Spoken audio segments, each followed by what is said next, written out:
Python is a high-level, interpreted programming language.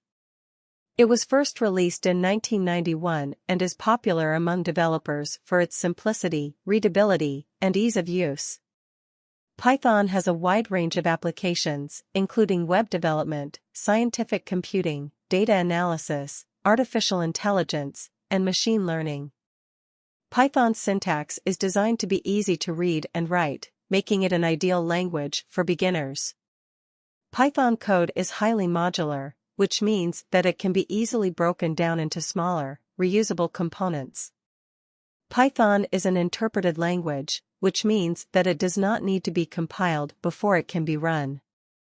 Python has a large and active community of developers who contribute to its development and maintenance.